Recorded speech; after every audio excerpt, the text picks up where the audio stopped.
Hello everybody. Today we're just going to go through some of the knives or cutting tools that I use very often. Some of them I've had for a long time, some of them not very long. So right here I would have something. I started off with an X-Acto knife, but I ran into issues a lot of the time with the blade bending. I think you can get thicker blades, but I just really wasn't a fan of it. And I had a lot of issues with it. My cuts were a lot of times not perpendicular, especially if your knife curves at all. Basically, you're cutting at an angle. So I got away from that one pretty quickly. Then I went into just like a box cutter knife, or a utility knife, I should say. That one's really good for straight cuts. It's hard for intricate cuts or anything that you need to be a little bit more precise with. If I'm doing like long cuts, that was nice and easy. But that's really what I would use this rotary knife for. It's really easy, cuts really well. Obviously, it's mainly for straight lines. So it's not like you can just get this knife and go with it. But it's still a nice one to have. You can unscrew this back here, throw in new blades, which is nice. I do think the Olfa knives are the extra blades are pretty expensive if I remember correctly. So you might want to get off-brand ones if those are around. I'm assuming you can find those on Amazon. I know there's some other, pretty much any 45 millimeter rotary cutter blade I feel like would probably work, but I would look that up just to make sure. And then from there, I went with a Lindispensable. This is just a Rocky Mountain version because I was getting a lot of tools from Rocky Mountain. They're a great place to get things, and they have a different selection than like Buckle Guy or Weaver. So I kind of, if I'm looking for something in specific, I'll check multiple sites to see if they have something that's closer to what I want.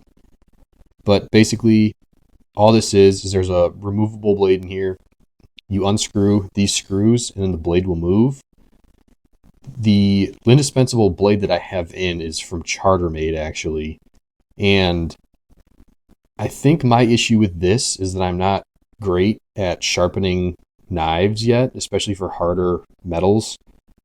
So this, I really haven't been able to get it that sharp again. You can see the blade that I have. It's kind of like rounded almost. So I think I need to work on that a little more. And I would probably use this more. This is another one where it's really good for like long cuts, but as you can see, the blade here, it's angled off a little bit. So it's kind of hard because this is technically me holding the knife straight, but the blade is actually over here.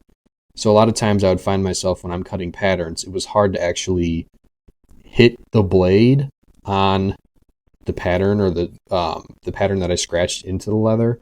And then also it'll bend a little here, but this is like really thick, strong metal. And it's really high quality. It's a really nice knife, especially with the Lindispensable or with the Chartermade blade. But I think I just need to work on that more, and it's not as versatile as I'd like it to be.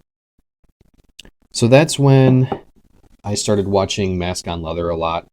You guys, if you're familiar with Mask On, you'll see that a lot of the things that I do are inspired by him. There's a lot of different ways that he makes his products that I have kind of started doing as well, like with bump jigs and things like that. So this is an NT cutter. It's just a basic snap blade knife, which it's really nice because you can go right or left. You just flip the blade however you want. This piece back here, it's actually a snapper. So it says snapper right there. I don't know if you guys will be able to see it with my camera. It's not the greatest, probably not. But basically you'd slide this out. You put the back of the blade in the snapper, and you just snap off. And you can get these, the NT cutter is very inexpensive. I think it's probably around $10. And then the blades that I got were actually different than the blades that it comes with. I'll grab those here.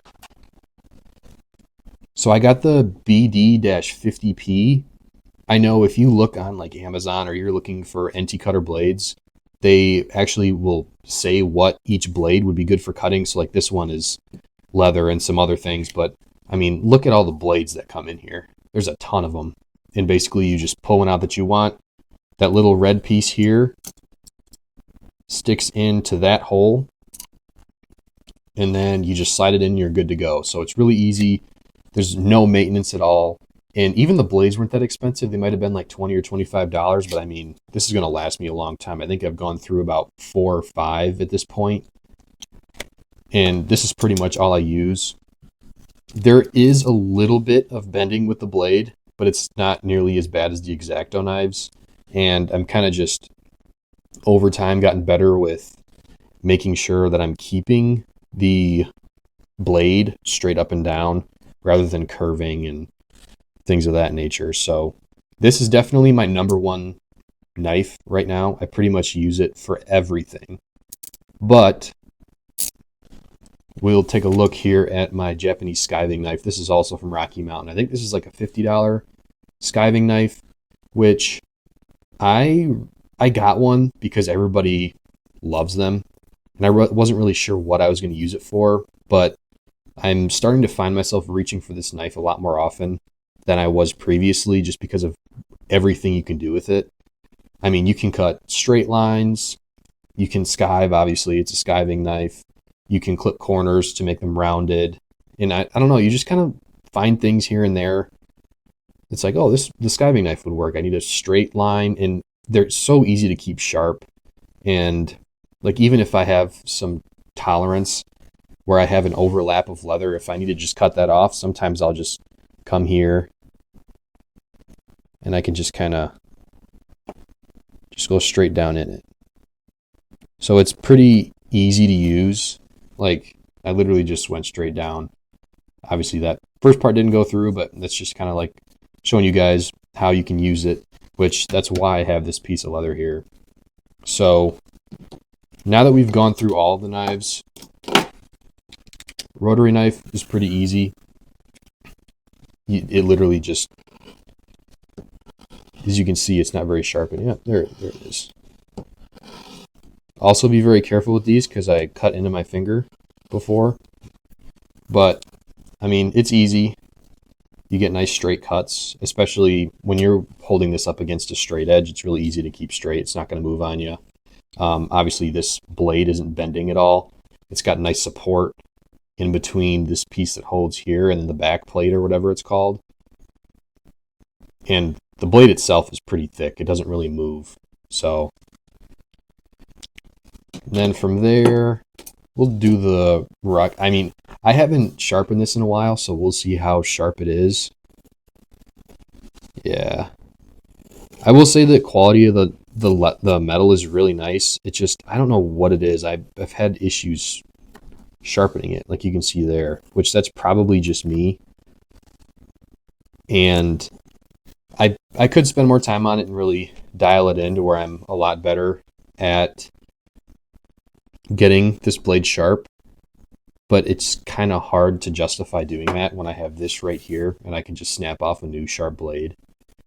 Like, this one's been used a little bit, and I mean, it just absolutely slices. And then there's times too where if I don't feel like getting rid of the blade yet, it feels a little dull but not too dull, then I'll strop it on my strop with some Jeweler's Rouge. But I mean, you got nice clean cuts here. And then, so obviously we've already seen just straight clipping. You can also hold it and just pull through. Like, look at how it cuts so easy. You can do corners, like if I wanted to round this edge here, normally I'd have something like guiding it or showing me like what I want. But something like that, like you can see it's rounded now. So, I mean, there's a lot of versatility. If I was to recommend one specific knife, it would definitely just be an NT cutter. I believe this is probably the most superior snap blade knife that you can find. But if I had to pick two, it would definitely be these two right here. I mean, it covers pretty much anything you need at any point. And I can't remember the last time I've used this knife. And I haven't even used the rotary cutter in a long time. So, I mean, it kind of depends on what you're making and things of that nature. It's not one size fits all. You kind of got to figure out what you like and what works for you. Obviously, you don't need to buy the most expensive tools. This one's cheap. This one's a little more expensive, but relative to the other skiving knives that you can buy, this one is pretty affordable at $50. I mean, you can buy charter-made ones. Those are over $200. Like, there's some really expensive skiving knives out there. And this one's really, I don't know, it's really nice, really durable, and I can keep the edge nice and sharp easily as well. I've just been stropping it. I think I've had to sharpen it once. So, yeah, I think that's about it for the knives that I use.